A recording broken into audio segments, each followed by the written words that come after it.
We didn't have to wait long. Gold has hit another record. $2,749.50 per ounce. Silver, $34.47 per ounce. That is actually quite below its previous record of about $50, interestingly. So all the reasons in the world are being given for this. So hello and welcome to the Northern Miner Podcast. My name's Adrian Pocobelli. I've been listening to financial media for about 15 years in a, what I'd call a serious way. Really paying attention, because then I thought, maybe I can make some money by paying attention to this financial media thing, and became utterly fascinated with it, and never really let go. I have dialed back because I realize the general equation that the more financial commentary you listen to doesn't necessarily equal more profits, if any.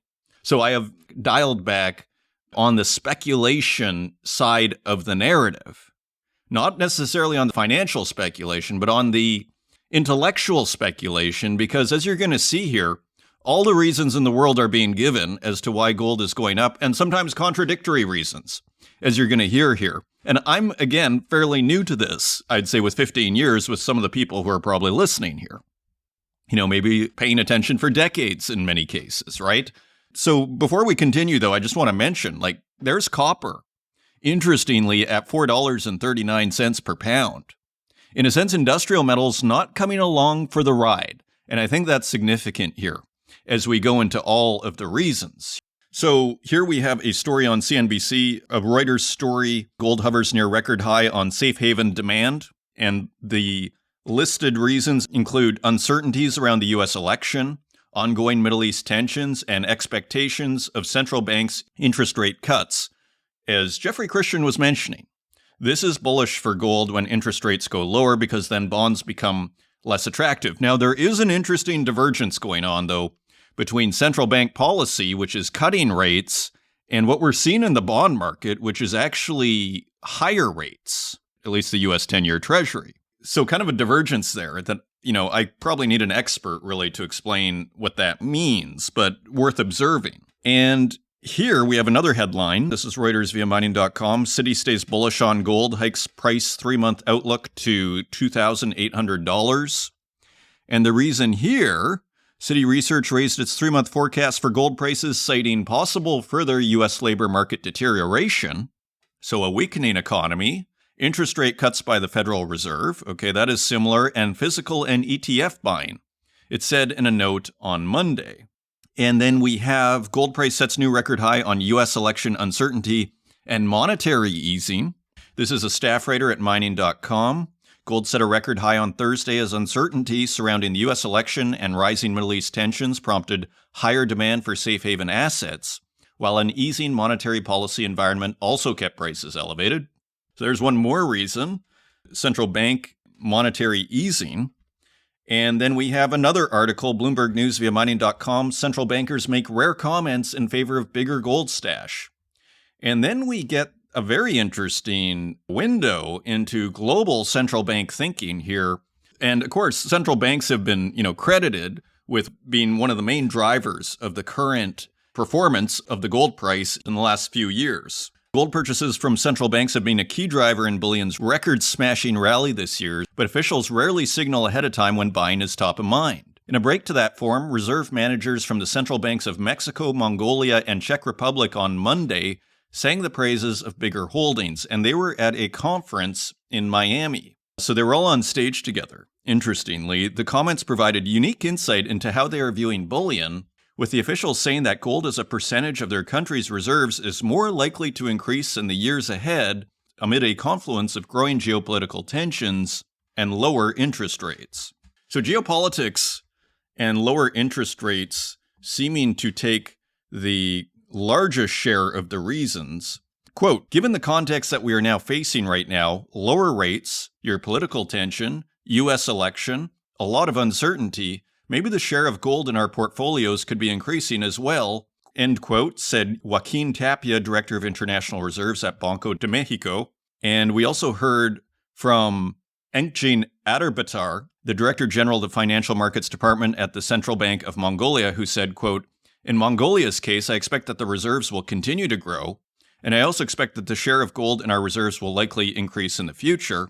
And then we heard from Mark Seshtak, Deputy Executive Director of the Risk Management Department at the Czech National Bank, who responded, quote, "I completely agree as well," end quote. So central bankers continue to be bullish on gold. Now, here's another reason that was given, and this is by a staff writer at mining.com. Economic growth, the main driver of long-term gold price, WGC research suggests. So Citi saying a deteriorating labor market is fueling the price of gold, while WGC is actually saying it's economic growth that's fueling the price of gold.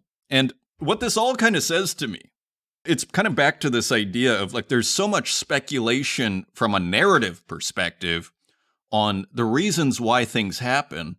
And I think it kind of gives some credence to technical analysis, what James Dines originally called visual analysis, as a manner of reading the markets in a quasi, and I emphasize quasi-scientific way. And what I mean by that is price is a fact, right? And even if it's manipulated or whatever is happening with price, the price is the price, right? And so, hearing competing reasons for why a price is moving, and even using opposing reasons in the case of the U.S. economy that we were hearing here, in the case of Citi and WGC, it just kind of goes to show that it's like playing darts with a blindfold, is kind of what this feels like to me, a little bit. So interesting there. Now, another thing that's happening here, which is another reason that's been given, more on the edges, you might say, of the media, is the BRICS summit, which starts today, October 22nd to October 24th. Interesting title, Strengthening Multilateralism for Just Global Development and Security.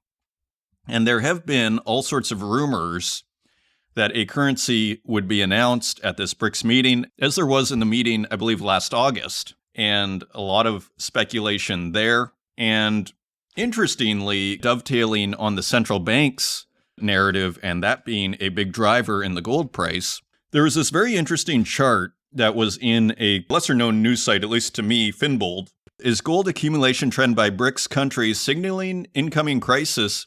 And it is interesting. There's a chart in this article by the World Gold Council, which shows BRICS members are stacking up on gold, and you see South Africa, Saudi Arabia, Russia, China, India, Egypt, and Brazil especially, like Brazil really out buying everybody else, all of them are accumulating gold pretty aggressively. It's a pretty strong uptrend from 2018, interestingly. And 2021, Brazil really amps it up. And then you see Egypt in late 2021, and the rest, Russia, China, India, also ramping up, South Africa, even Saudi Arabia, all in pretty strong uptrends here.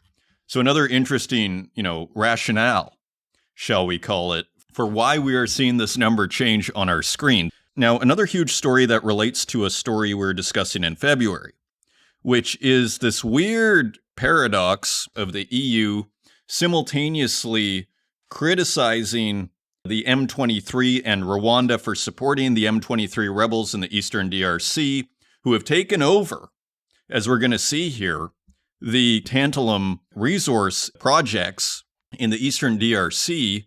So first, the EU was criticizing Rwanda over the support of the M23, and then simultaneously in February, they were signing a critical minerals agreement with Rwanda. And according to the Democratic Republic of Congo, Rwanda doesn't have any of these minerals. They're all in this conflict area. So what is the EU doing? And I believe I asked that question in February. So here's an interesting follow-up. October 16th by Socrate Nsimba at the Africa Report, did Tshisekedi snub an EU representative? So a speculative article here, but there is supposed to be a meeting between Johan Borgstam, the EU Special Representative for Africa's Great Lakes region, who visited the DRC on the 10th of October, and he met with the Deputy Minister for Foreign Affairs, not the Minister for Foreign Affairs, as well as the High Representative of the Head of State responsible for monitoring the Luanda peace process, and with ambassadors to the EU and the US. And as it says here, however, his meeting with President Felix Tshisekedi, confirmed 9th of October, did not occur. The reason for this was an issue with Tshisekedi's schedule, according to sources at the presidency, But far from being a minor setback, this missed appointment highlighted a climate of mistrust between the DRC and the EU that has been perceptible for several months now, centered around the management of the crisis in the east of the African country. So Nsimba at the Africa Report continues in their speculation. Last February's signing of a Memorandum of Understanding between the EU and Rwanda to promote the development of value chains for strategic minerals left a bitter taste in Kinshasa, the capital of the DRC, with Tshisekedi declaring that the initiative effectively made Brussels a receiver of stolen goods. And here's a quote, "Everyone knows that Rwanda doesn't even have a gram of these so-called critical minerals in its subsoil," end quote, the Congolese head of state told a press conference at the time. Nsimba continues he is convinced that Rwanda's war in the east of his country is essentially aimed at plundering a region rich in mineral resources. Quote, "It's as if the European Union were waging a war on us by proxy," end quote. Kinshasa has also been angered by the discussions underway in Brussels on the granting of a second envelope of 20 million euros to support the efforts of the Rwandan contingent deployed in Cabo Delgado in northern Mozambique to fight the jihadists of Ansar el-Sunna.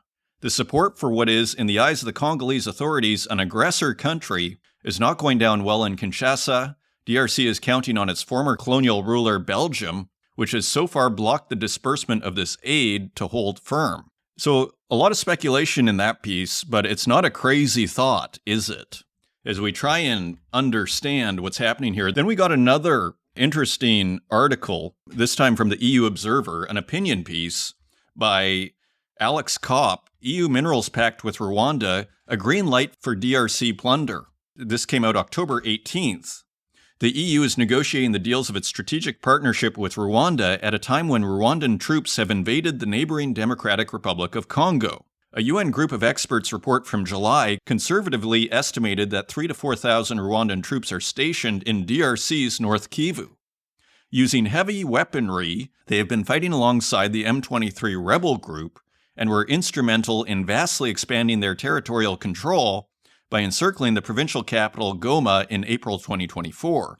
Rwanda's President Paul Kagame has appeared to question the border between Rwanda and DRC, which many Congolese have interpreted as an annexation threat. Both sides have frequently employed heavy artillery within or near densely populated areas, causing heavy civilian casualties. The Rwandan-backed M23 militia has been involved in severe human rights abuses such as abducting, imprisoning, torturing, and executing civilians, as well as recruiting children, some of which may constitute war crimes according to UN experts. And then here, Alex Kopp gets to the nub of the issue. The, quote, "sustainable and responsible production and valorization of critical and strategic raw materials," end quote, is listed as one of the 5 areas of cooperation by the EU in its agreements with Rwanda. It's hard to imagine a scenario further away from that description than Rwanda's military involvement in DRC and its mineral sector. So again, referring to the sustainable and responsible production.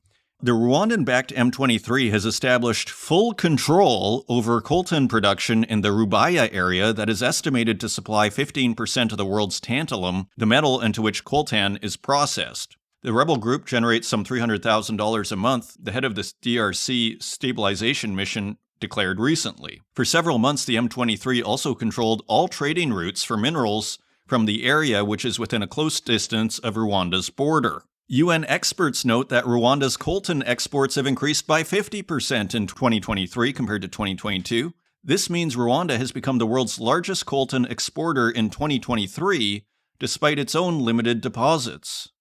Now, there's this whole other issue in Mozambique, as the EU is set to grant 20 million euros in aid to Rwandan forces, as we were just learning in the Africa Report article. And here's Africa Intelligence. The deadlock in talks in Brussels between the EU and Rwanda has been broken after the country agreed to ensure that EU funds are used exclusively to finance its operations in northern Mozambique. So the Africa Report came out October 16th, and here we have updated 1 hour ago, and today is October 22nd, and this is africanews.com. Fighting erupts in eastern DRC, marking an end to the ceasefire. M23 take control of Kalembe. So just the latest on the actual conflict, they had a ceasefire until recently.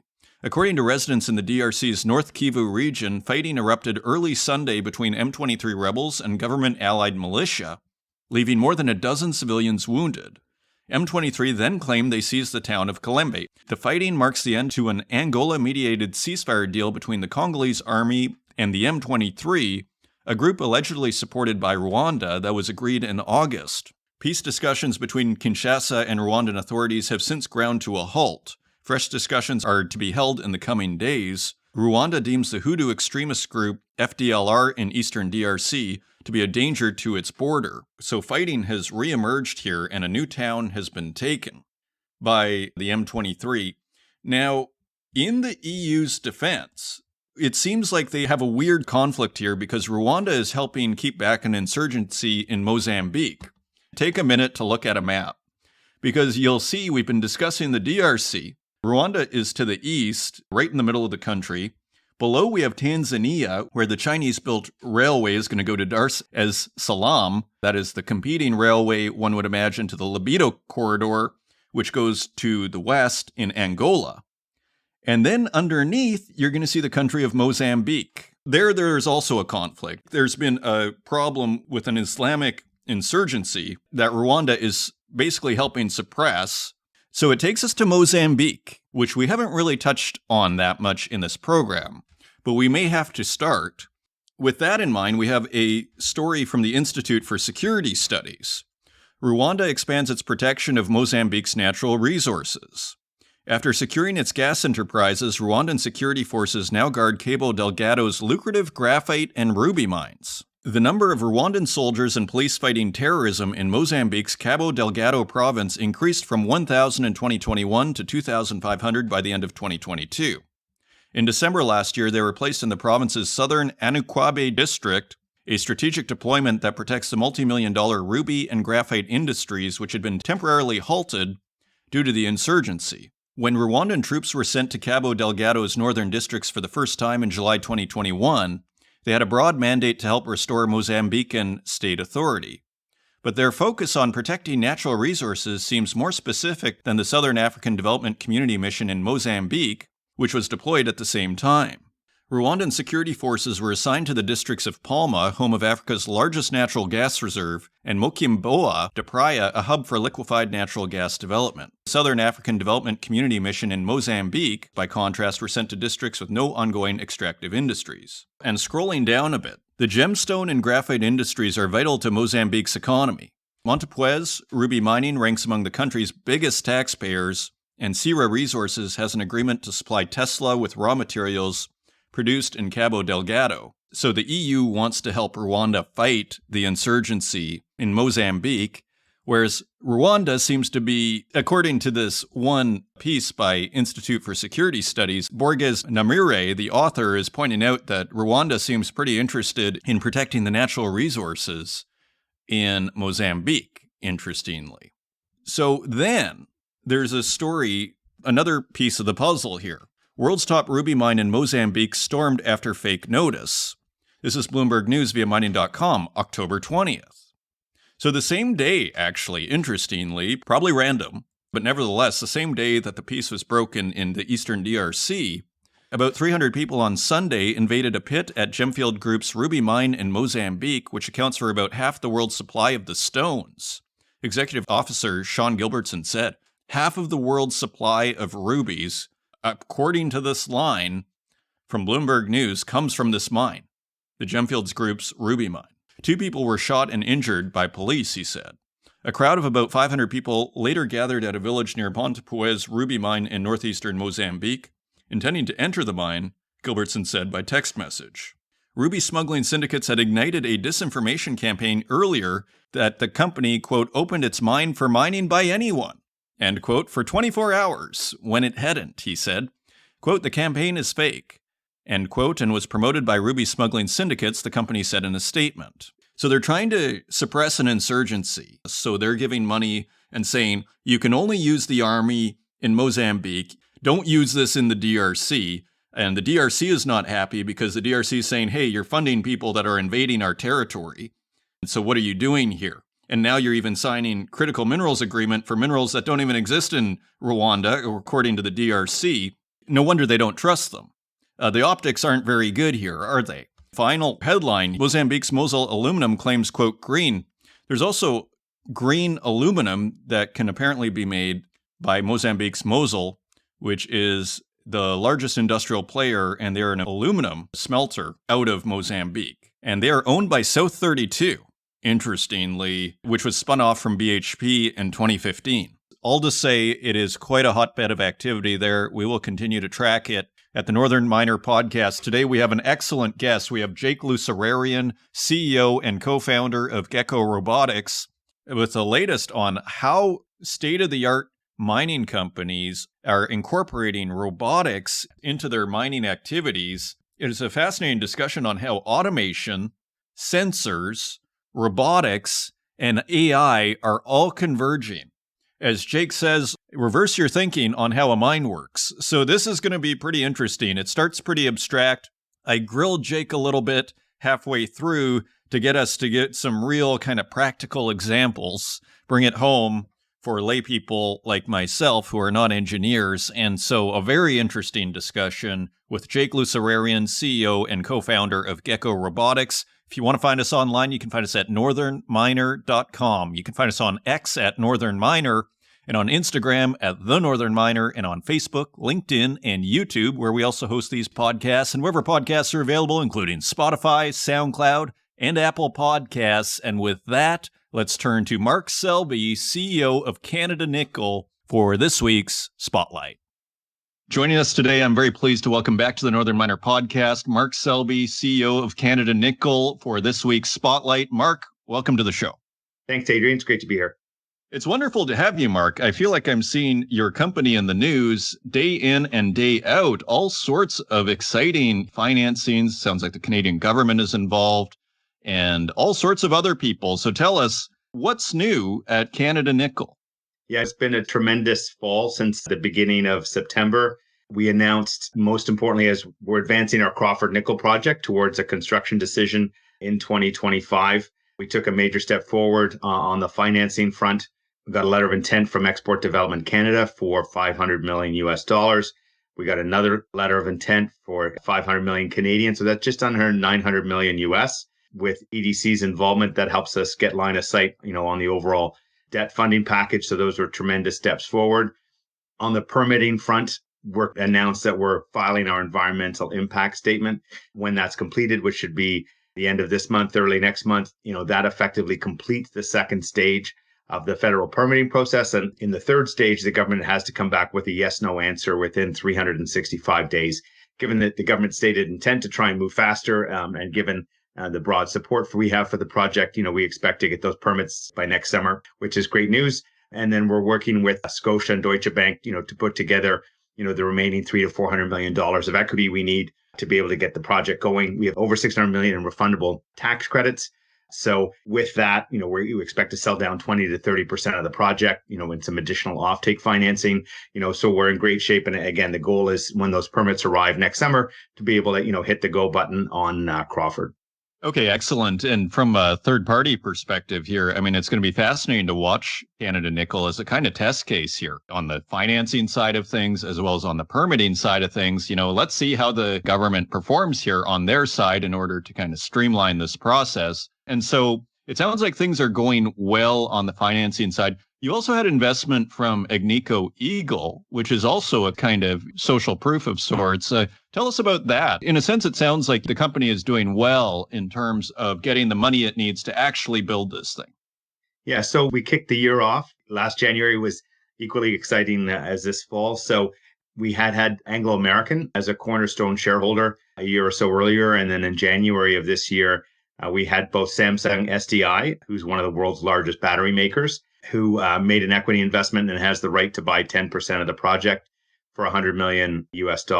We also brought on Agnico Eagle, who is the back end of a $35 million charity flow-through deal.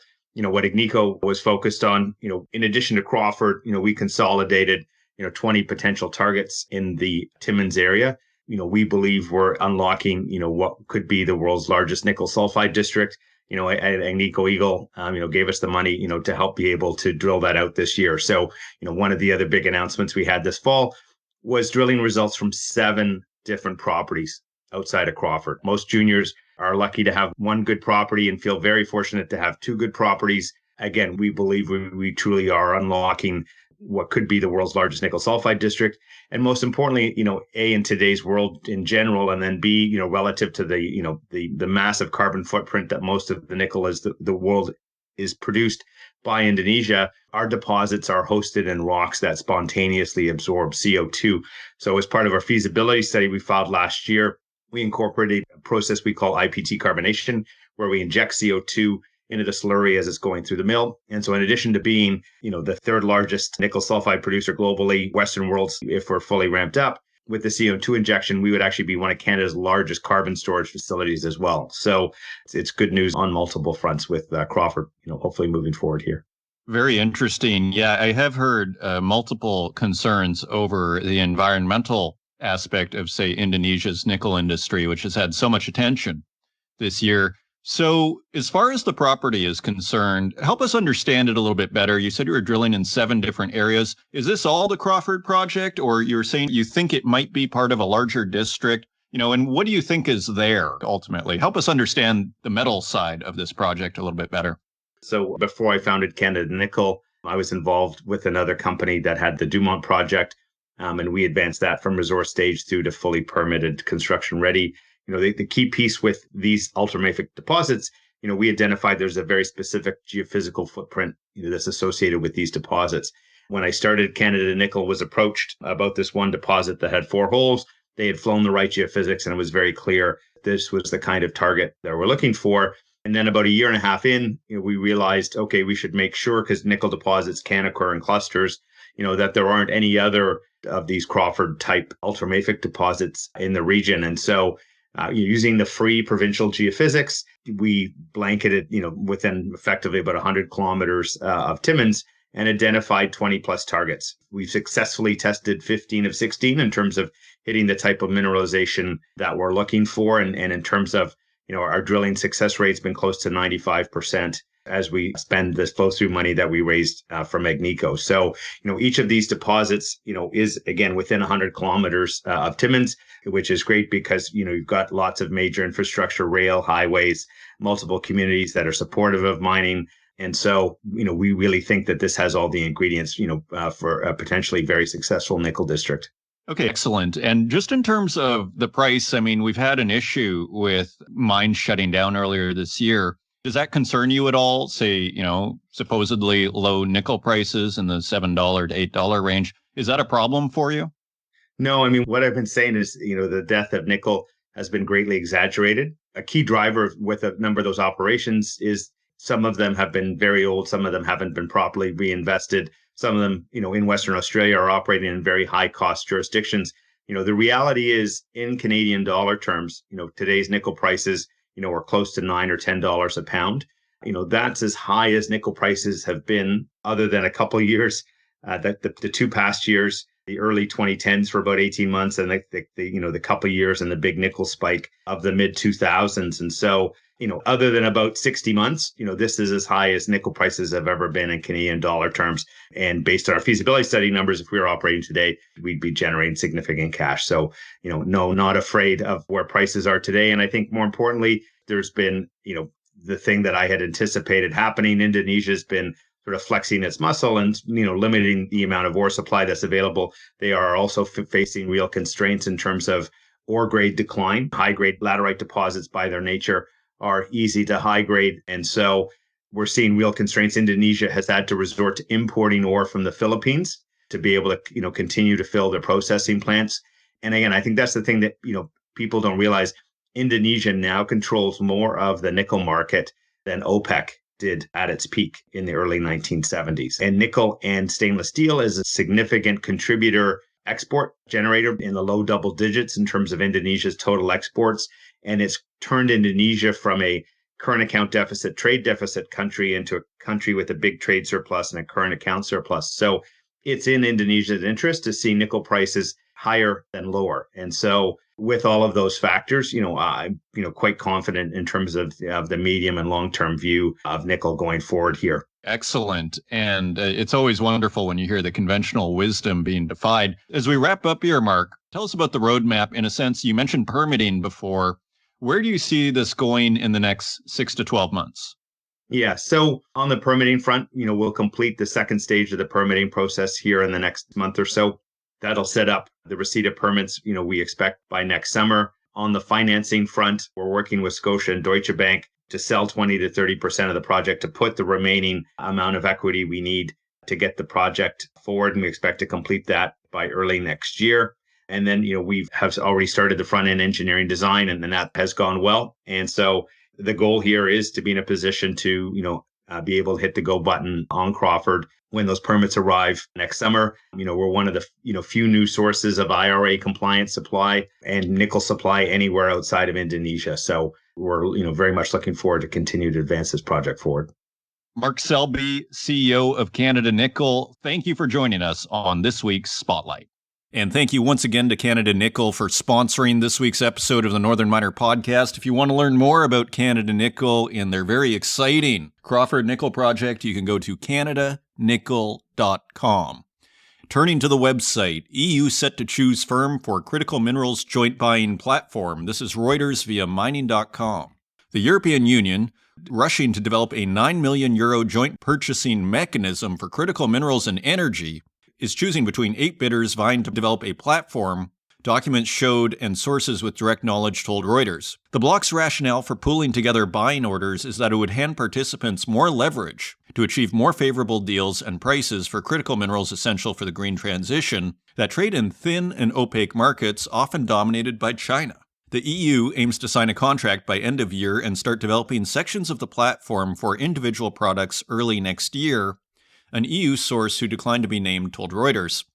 There's going to be a problem here. If the EU still has to buy its metals from China, is China going to give a special deal? Like, who has the bargaining power when you make the metals? Would be sort of, my wandering thought as we move through this article. Let's continue. The winner of the tender would be paid about €9 million to set up and hand over a platform to the EU, documents seen by Reuters showed. The 8 bidders include major consulting groups Deloitte and PricewaterhouseCoopers, both of which declined to comment. Germany's Metals Hub and NMAX submitted a joint bid, telling Reuters they propose to use existing trade platforms for metals and energy for the EU project. EU Commission spokesperson Johanna Bernzel said an online consultation with 66 responses showed industry backing for the initiative. Quote, overall, the survey revealed wide support for setting up a demand aggregation and matchmaking platform for strategic raw materials, end quote. EU officials are hurrying to develop the initiative, a key element in the EU's Critical Raw Materials Act, or CRMA, on a mandate of Commission President Ursula von der Leyen, another source said. Quote, the imperative comes from the very top. Von der Leyen wants people to move quickly, end quote, said the source, who also declined to be named, as they were not authorized to speak publicly. So just a couple of weeks ago, we were discussing how, Joe Biden is going to Angola. That is still the plan, as far as I understand. He canceled over the hurricane, supposedly. But you see how important it is. You saw Anthony Blinken discuss it. You see President Xi witnessing in person both Zambia and Tanzania's basically signing a MOU of sorts on building this railway to Dar es Salaam. Now you have von der Leyen, quote, wants to move quickly. So more evidence here as to just how important this natural resources beat is. As I've always said here, it's always been true, but it never got this kind of attention 10 years ago. Perhaps from China might be the one exception, we might say. But for the rest, this was not a glamorous place to be. Now it is the place to be, interestingly. And just continuing a couple more paragraphs here.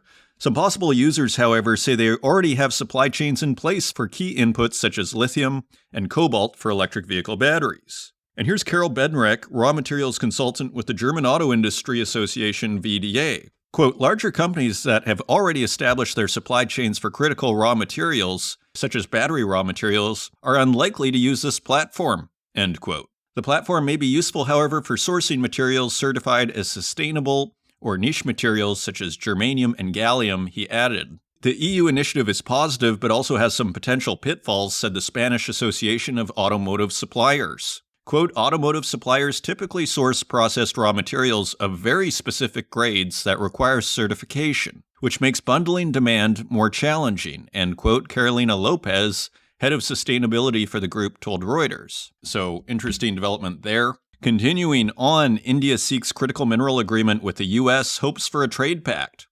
This is Reuters via mining.com. So it was only a couple of weeks ago when India signed a MOU with the United States on critical minerals, and here we are 2 weeks later, and this is Reuters via mining.com. India's trade minister on Saturday said the country has sought a critical mineral partnership agreement with the United States as he hopes for talks on a broader trade pact between the two nations. Quote, I had suggested that critical mineral MOU to be converted to a critical mineral partnership and become a starting point to become a free trade agreement, end quote, Piyush Goyal told reporters at a press briefing in New Delhi. Earlier this month, India and U.S. signed an initial pact to cooperate on strengthening supply chains in the two countries for lithium, cobalt, and other critical minerals used in electric vehicles and clean energy applications.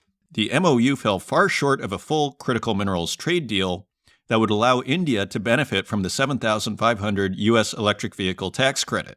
So interesting development there. Another interesting headline, and again, these trade routes, right?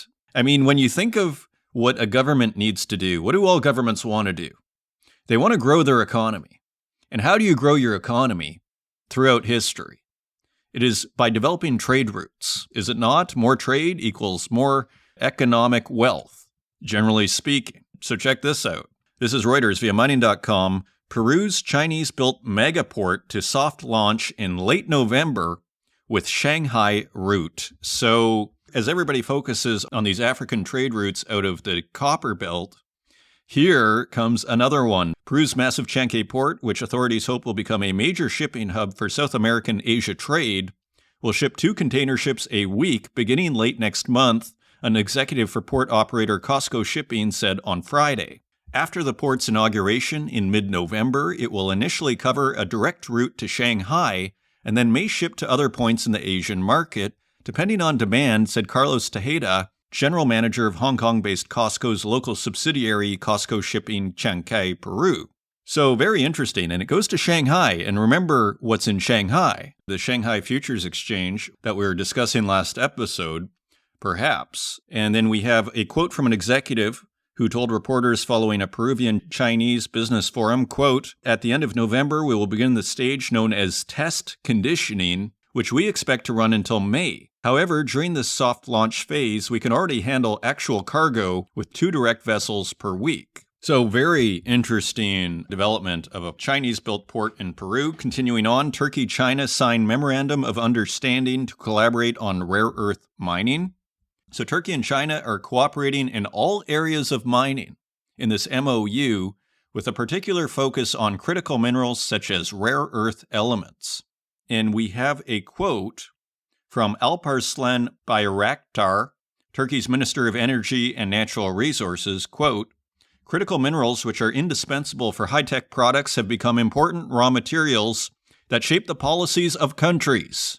It's nice to actually hear. It's kind of obvious, but it never gets said. They've become important raw materials that shape the policies of countries. Investing in critical minerals and rare earth elements plays an important role in our energy transformation vision.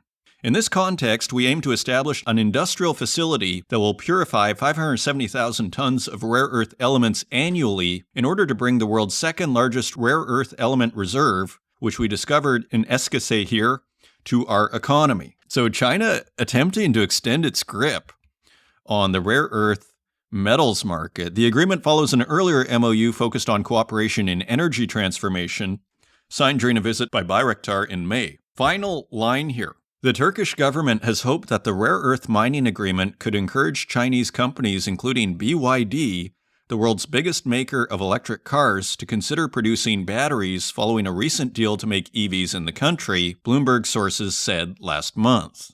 Speaking of rare earths, Aclara Resources said on Wednesday it has completed a conceptual engineering study focused on producing high-purity rare earth elements. The separation flowsheet, developed in collaboration with the Saskatchewan Research Council, is based on solvent extraction of key elements such as neodymium, dysprosium, and terbium. With this technology, Aclara aims to produce a high-purity mixed rare earth concentrate from its Penco module in Chile and the Carino project in Brazil. Quote, the initial results are highly encouraging and position Aclara to become the first vertically integrated heavy rare earths company outside of Asia, end quote. Very interesting there. Continuing on, Indonesia looks to next phase for nickel industry as fixer-in-chief bows out.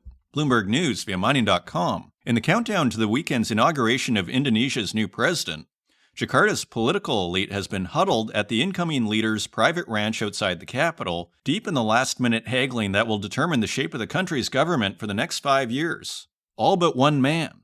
After a decade at the heart of power, Luhut Panjaitan, the 77-year-old fixer who championed so many of outgoing President Joko Widodo's key industrial policies, says he is ready to step aside. So President Joko Widodo is no longer going to be the president of Indonesia. Amazingly, he did champion that nickel industry. He turned Indonesia around, you could argue.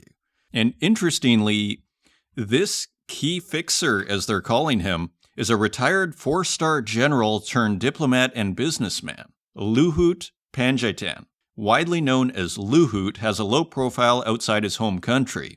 Inside, however, he's been for the years the go-to man who can woo investors and shuttle between ministries to cut through the bureaucracy that so often tangles Indonesia's unwieldy cabinets. He's pushed through everything from coronavirus controls to a landmark climate finance deal in 2022. Fascinating.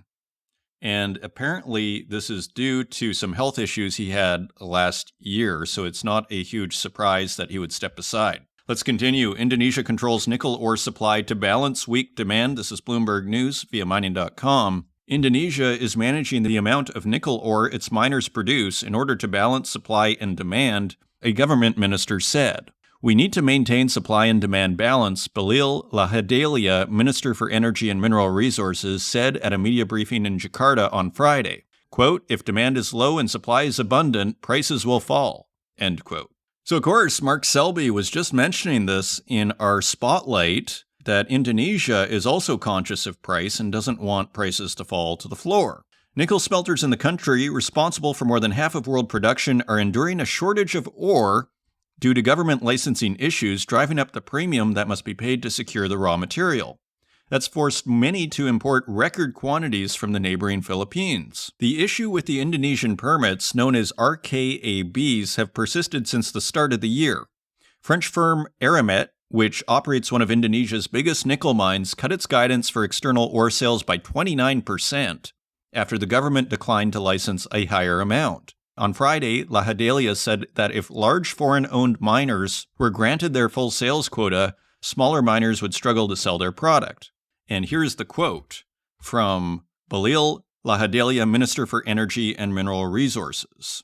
Quote, most of the big ones are foreign-owned. If we give them full RKAB, where can the others sell their ore, end quote, he said. Quote, smelters must also buy ore from other companies that have no processing plants like small miners, end quote. So very interesting, seeming to allude to the fact that many of these smelters are foreign-owned, and from the understanding of previous articles that we've read, a lot of this is basically China-financed, so probably Chinese-owned. Continuing on, just a headline here, Indonesia forms $1.2 billion battery venture with China's CATL. This is Bloomberg News via mining.com. So another tie-up between Indonesia and China over batteries. And remember that story where we were hearing that BYD was opening factories just outside the nickel smelters? That was a wild story and kind of says everything you need to know, doesn't it? Continuing on, another headline, U.S. awards contracts for making higher enriched uranium for new reactors. This is Reuters via mining.com. And just a line here, the U.S. rolled out initial contracts to 4 companies hoping to produce a new, more highly enriched uranium fuel for an expected wave of high-tech reactors, the U.S. Energy Department said on Thursday. Very interesting. Another headline, Saudis Monera in advanced talks to buy stake in First Quantum's Zambian mines. So Saudi Arabia showing interest in Zambia. Interestingly, another headline, Fireweed adds germanium and gallium byproducts to MacPass resource update. So with all of the attention on germanium and gallium, with China putting export controls on both minerals, Fireweed has now added them to their resource update. Another headline, Left and Right Unite Against Rio Lithium Project in Serbia. This is by Colin McClelland at the Northern Miner. So this lithium project in Serbia can't get support anywhere. The people just simply do not want it. And here's a quote. Quote, Rio Tinto is the hottest issue in the country right now, end quote. Vuk Vuksanovic, an associate at the London School of Economics Ideas Foreign Policy think tank, said by email on Friday, quote, the anti-lithium protests and environmentalism are the only things that at least temporarily unite left and right in Serbia. The left perceives it as a resistance against the arbitrary and illiberal governance of the incumbent coalition. The right perceives it as a struggle against Western dominance, end quote. So very interesting. Another headline, Rio Tinto expects first Simandou shipments in 2025. That's Reuters via mining.com. Another headline, Brazil to seal $30 billion compensation deal with BHP and Vale over 2015 dam collapse. I feel like it was about 8 months ago we were seeing about $15 billion being bandied around. Now it looks like it's going to be $30 billion. So those are your news stories. Now let's take a look at metal prices.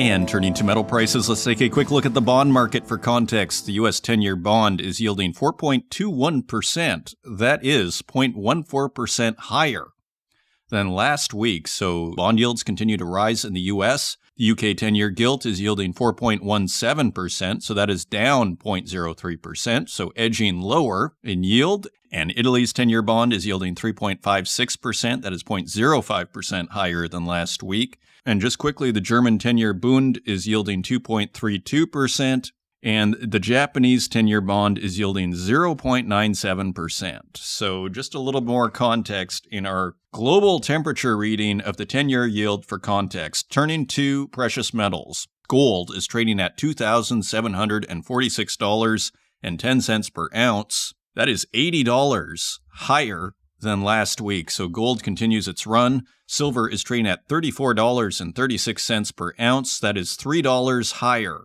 than last week. Platinum is trading at $1,003.70 per ounce. That is $11 higher than last week. And palladium is trading at $1,045.50 per ounce. That is $26 higher than last week. Turning to industrial metals, copper is trading at $4.32 per pound. That is 3 cents lower than last week. Iron ore is trading at $105.37 per metric ton. That is $1 lower than last week. Aluminum is unchanged at $1.18 per pound. Lead is slightly lower at 93 cents per pound. That is a penny lower than last week. Nickel is also lower at $7.56 per pound. That is 46 cents lower than last week. Tin is also lower at $14.20 per pound. That is 87 cents lower than last week. Cobalt is unchanged at $11.02 per pound. Lithium is a head turner at $10.05 per kilogram, threatening the $10 level as it continues to move to a new low in the last 8 months or so since we started tracking it, when it was $51 per kilogram.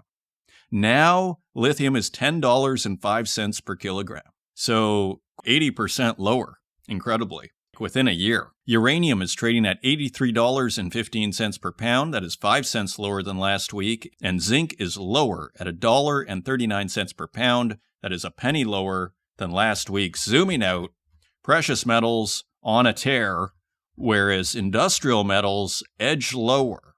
So an interesting bifurcation in the market, and the standouts being gold and silver that continue to power higher, especially silver there, up 10% on the week, whereas lithium continues to drop lower, down 5% on the week. And those are your metal prices.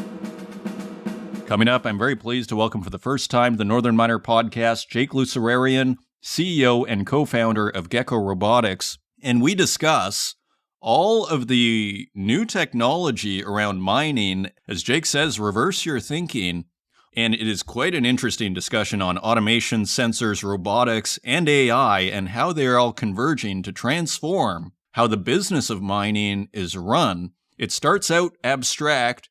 We get down to the nitty-gritty about halfway through the interview as far as how this works on a practical level.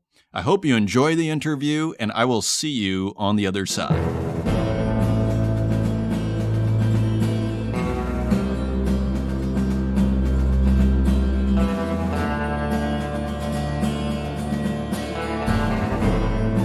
Joining us today, I'm very pleased to welcome to the Northern Miner podcast for the very first time, Jake Loosararian, CEO of Gecko Robotics. Jake, welcome to the show. Thanks so much, Adrian. So tell us, it sounds like Gecko Robotics is doing some work with automation.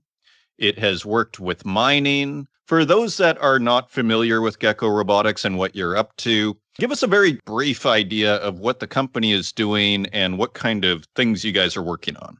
Yeah, great to be on.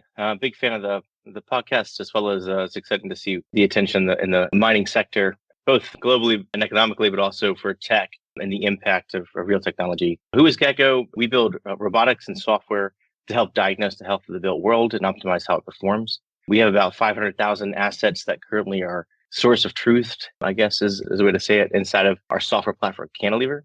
And we use a bunch of different types of automation and robotics and sensors to gather information and data about physical structures, whether it be piping or tanks or bridges or naval vessels, submarines, nuclear missile silos, and beyond, gathering information and data sets that we've just never had before.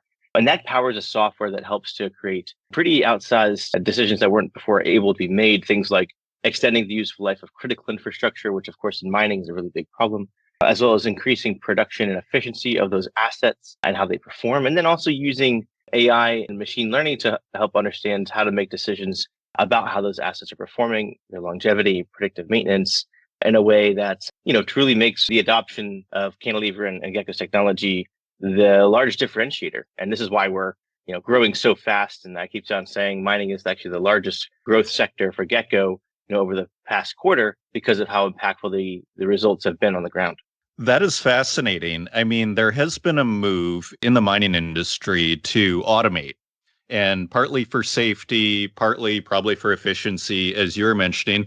I guess before we kind of zoom in a little bit into mining, if you had like 15 seconds or like the elevator pitch, so to speak, like ultimately, what is the kind of solution you're bringing to a company? You're kind of describing it, but is it automation? You don't need to do things the same way.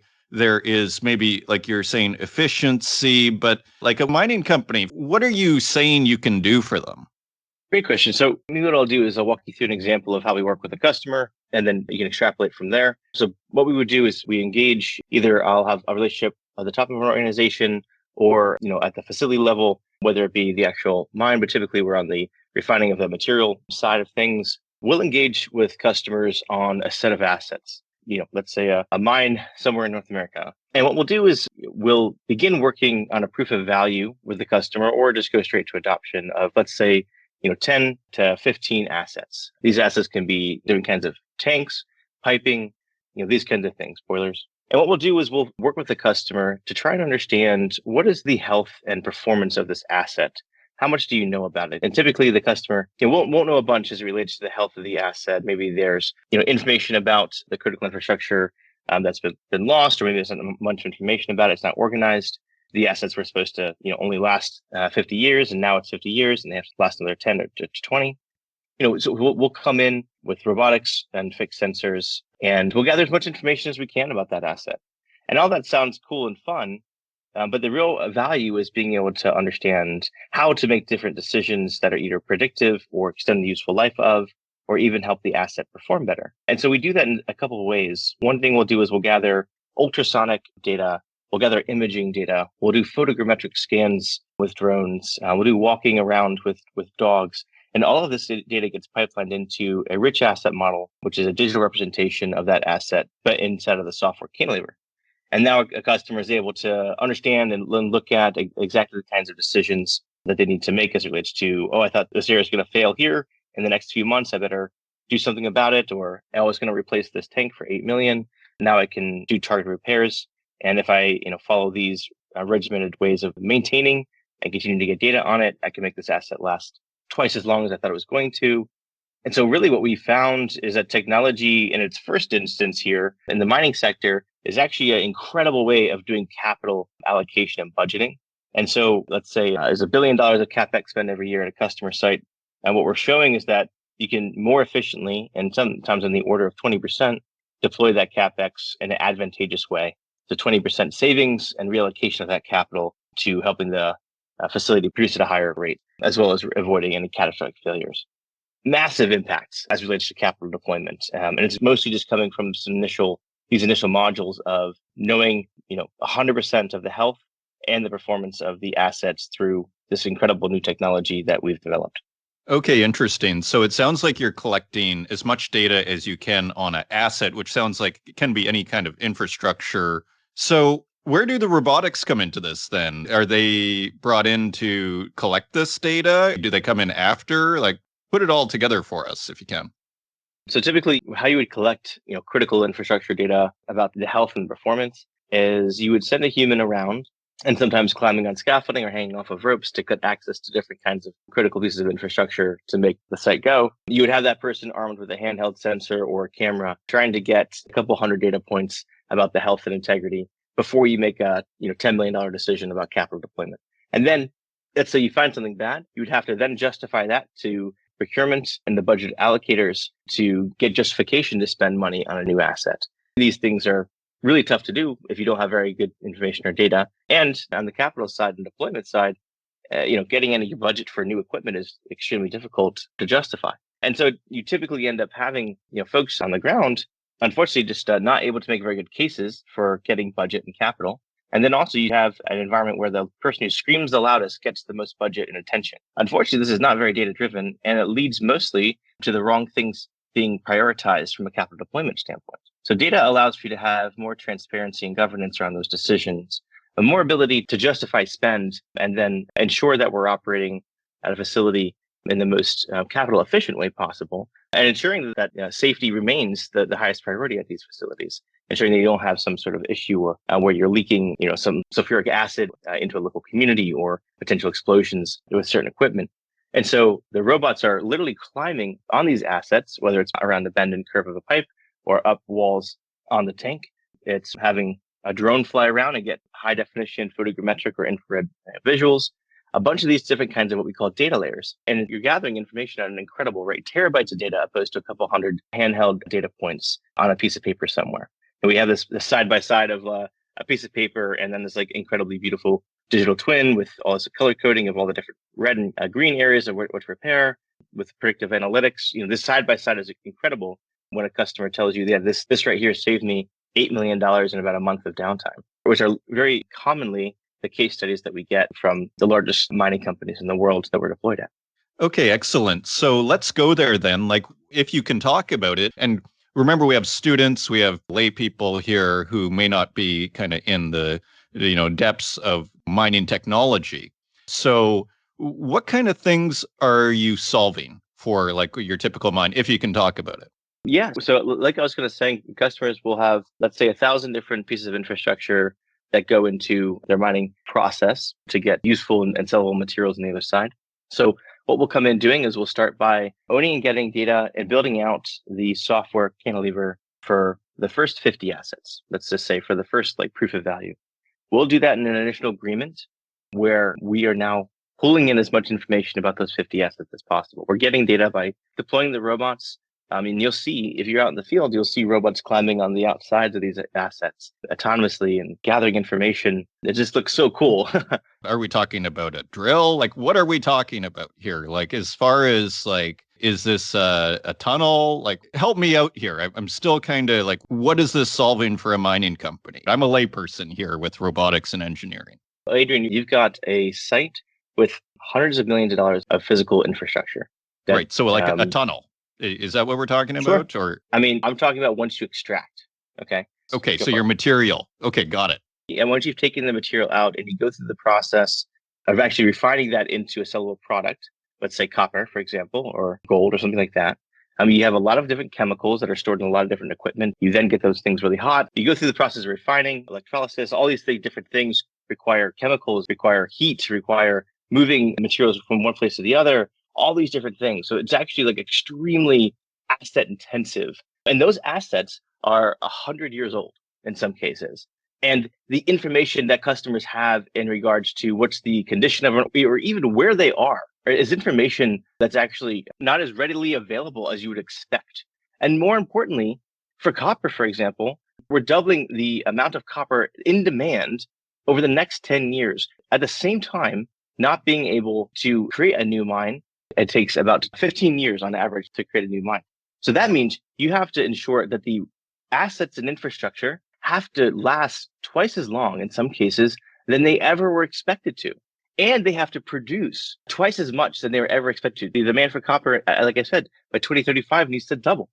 And so there is no way to actually meet this moment. And this is why what we're doing is so important, because you have to extend the useful life of the infrastructure that is creating copper, for example. You have to make sure that that lasts twice as long as ever was before. And you have to figure out how to make it produce more, those same assets produce more. This is a horrible problem in terms of how difficult it is to solve with existing tools. This is why robotics is so important, not because they look really interesting and exciting, but they have information and data that can solve for both of those problems in a way that no other information or data set can or has been before. And furthermore, the talent that is necessary to ensure that we can meet these big goals and demands on these sectors is not present. The smartest college student that's studying engineering is typically not going to work at one of the 5 big mining companies in the world. It's just not where they're going.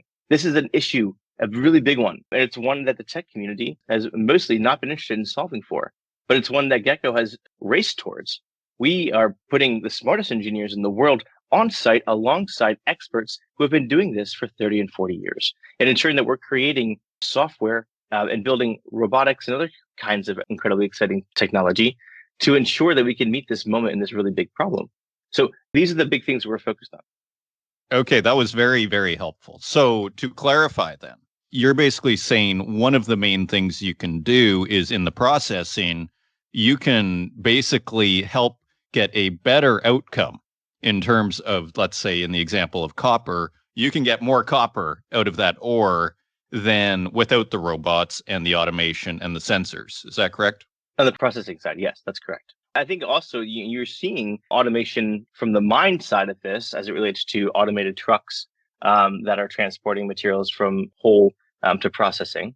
You're seeing the injection of drones as it relates to monitoring efforts and work and conditions. You're seeing these kinds of things, but what you're not seeing is a centralization of all that information to one operating platform. And that is precisely what Gecko is through the software platform that we've developed, Cantilever. So it is that source of truth for advanced technologies that is being adopted in other sectors, whether it's oil and gas or power or other sorts of manufacturing. But in mining, this is the big thing that our customers are looking for, is a central location for information coming from smart technologies to help power and solve for the 2 problems that I mentioned as it relates to production and extending useful life while reducing the risk. Okay, interesting. So when you say you're on the mine side of things, then can you give me another practical example? We had the processing once the ore is out and, maybe you can get a better result and outcome on that side. On the mine side, give me an example of something that you guys can kind of take something that's working okay and then make it way better. Well, I think the big example that we've been experiencing has just been around, hey, we have existing things that we've purchased, whether it be a walking dog or a drone, or you have some Gecko Robotics we like to leverage and figure out what's the utility and value of continuous monitoring of what's going on with the mine as it relates to whether it be material or environmental change, or as it relates to helping reduce the amount of humans that are doing, let's say, low ROI jobs. I think this has been a big thing that Bill, Chief Cloud Officer at Prefect McMorran, and I were talking about on stage at a Financial Times summit in London for mining just 2 weeks ago when we announced our partnership with them. It's around ROI on people's time. It is very true that right now there is such a huge shortage for every one new grad or one new person that gets brought in to these companies for a retiring. This is a huge problem, and it ensures that you have to pay attention to the return on human capital in terms of the time, this labor problem. So I think that's what we're oriented towards. But To be frank, we don't do as much on the mine side simply because the ROI is still being proven out. Whereas on the processing side, the value propositions are in the hundreds of millions as it relates to return on investment that customers are underwriting themselves. That is fascinating. So it would be fair to say then that the focus is on the processing side of things because that's where you're getting the best, I guess, ROI. That's right. The thing to note there, Adrian, too, is like you need a place for information data sets to go as it relates to using tools and technologies. And that is currently a huge gap in the marketplace that Gecko is filling through building out our API platform for robots, which is Fulcrum, that third-party robotics companies can use. But most dominantly, it's the robots that we've actually built in specific orientation towards highest ROI. So we will come in and understand the problem sets with the customer because we forward deploy our engineers to those facilities. But we are constantly looking at how large of a business impact does this robot or tool create? And we are evaluating alongside our customers and interrogating that value. So, we'll build robots that will be useful locally, let's say at a facility that potentially be valuable across many facilities. But the ROI in the business case has to be there. To create an operating platform, just like in a distribution center for package delivery, you have to optimize the performance of the facility at a whole. And you can do that very efficiently and effectively using robotics that are feeding information uniquely into a centralized operating platform. And that's what we're building with some of the flagship customers in the mining sector right now. Okay, and final question here. You're talking about the dearth of new employees in the mining sector. So is kind of one of your missions then, if I understand you right, really to kind of turn employees into super employees? Is that kind of what you mean in a sense, partly by this ROI? Like in a sense, get way more out of those experts than you could get before? One of the things that someone said to me, this is a CEO of a very large mining company, I'll keep their name private, is that when people walk in to do a job in the mining sector, they say, have experience before, they say they're walking into the past. And I think there's an opportunity right now, Adrian, to actually change that narrative. One of the ways to help solve for this problem of return on people's time, you want to be spending your time, doing high impact and valuable things. It's good for your paycheck. It's also good for your brain and fulfillment and job. But also, there's a really amazing opportunity where autonomous tools, robotics, sensors, and an artificial intelligence driven software can actually help you completely reverse your thinking on sectors like mining. And it's not boring. It's sexy. It's exciting because that's where the most advanced technologies are being deployed. That is the future that I want to create. And not just because it'd be exciting, but because it is existential for humanity. We have very important objectives and goals to reach, and we cannot reach them with the current approach and the current labor pool and the systems and tools that they use. So it's existential for me. It's very important that we succeed. Jake Loosararian, CEO of Gecko Robotics, thank you for joining us and sharing your fascinating perspective on this week's Northern Miner podcast. Thank you.